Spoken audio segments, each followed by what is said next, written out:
Hey guys, today legal maxim is quo facit per alium facit per se. It means he who acts through another does the act himself.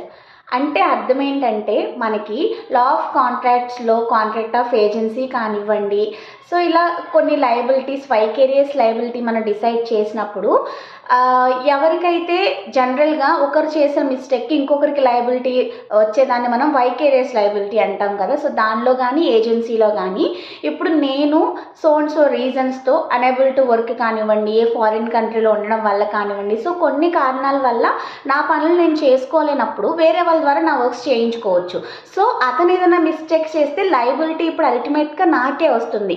So దాన్ని master and servant liability మనకి అక్కడ కూడా వస్తుంది. So ఈ కాంట్రాక్ట్స్లో కూడా ఈ యొక్క liability అనేది మాస్టర్కి చేరుతుంది అనమాట. సో దాన్నే మనం ప్రిన్సిపల్ అండ్ ఏజెంట్ రిలేషన్షిప్ కూడా అంటాము. సో దాన్ని క్యో ఫ్యాసిట్ పర్ ఏలియం ఫ్యాసిట్ పర్సే అని అయితే పిలుస్తాము. సో మీకు ఈ మ్యాక్సిమం అర్థమైందని అనుకుంటున్నాను. మరిన్ని లీగల్ మ్యాక్సిమ్స్ కోసం డూ ఫాలో, అలాగే సబ్స్క్రైబ్ చేసుకోండి. Bye bye.